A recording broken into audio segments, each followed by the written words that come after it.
بسم اللہ الرحمن الرحیم، السلام علیکم ورحمۃ اللہ وبرکاتہ۔ آج کا ہمارا ٹاپک اس حوالے سے ہے کہ اگر ایک خاتون کو نفاس کی حالت میں طلاق دی تو طلاق واقع ہوگی یا نہیں، اور اگر طلاق واقع ہوگی تو عدت کا کیا حکم ہوگا۔ تو دیکھیں، آسان لفظوں میں اگر کسی خاتون کو طلاق نفاس کی حالت میں دی، نفاس اس خون کو کہتے ہیں جب بچے کی ولادت کے بعد عورت کو خون آتا ہے، اسے نفاس کا خون کہتے ہیں۔ تو لہٰذا نفاس کی حالت میں اگر کسی خاتون کو طلاق دی گئی، شرعی اعتبار سے طلاق واقع ہو جائے گی۔ بعض لوگ بے وقوف نالائق نکمے ہوتے ہیں کہ وہ بچی کی پیدائش پر، یعنی بیٹی پیدا ہونے پر عورت کو طلاق دے دیتے ہیں۔ تو لہٰذا انہیں سوچنا چاہیے کہ اولاد دینے والی ذات اللہ پاک کی ہے، بیٹے دینا، بیٹیاں دینا یہ اللہ تعالیٰ کے دست قدرت میں۔ اللہ پاک جسے چاہتا ہے بیٹے عطا فرماتا ہے، جسے چاہتا ہے بیٹیاں دیتا ہے، جسے چاہتا ہے اللہ پاک دونوں عطا کرتا ہے۔ تو جب اللہ پاک نے اس چیز کو قرآن پاک میں بیان کر دیا تو لہٰذا یہ عورت کے قبضے میں نہیں، یا عورت کے ہاتھ میں نہیں، یا عورت اس چیز پر قادر نہیں ہے کہ وہ اپنی مرضی سے بیٹا یا بیٹی پیدا کر لے۔ تو بہرحال بعض نالائق نکمے اس طرح کرتے ہیں کہ بیٹی کی ولادت پر عورت کو طلاق دے دیتے ہیں، تو ظاہر سی بات ہے نفاس کا معاملہ ہوتا ہے، تو نفاس میں طلاق واقع ہو جاتی ہے۔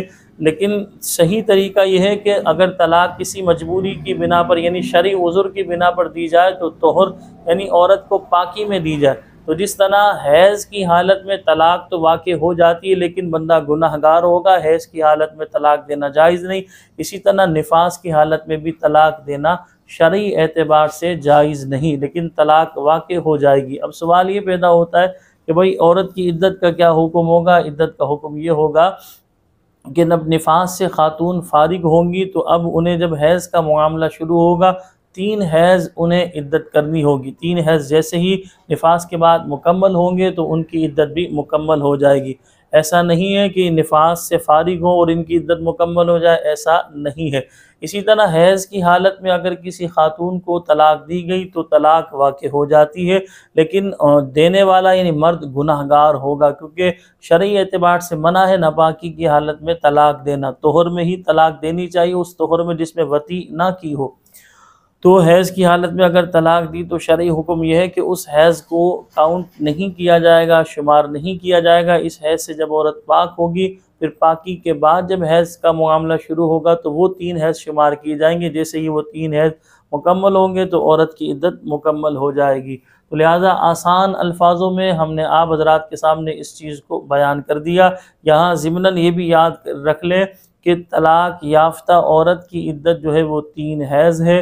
اگر عورت حاملہ ہوگی تو اس کی عدت وضع حمل ہے، اور اگر عورت کی کنڈیشن ایسی ہے کہ اسے حیض آتا ہی نہیں ہے تو ایسی عورت کی عدت جو ہے وہ 3 مہینے ہے۔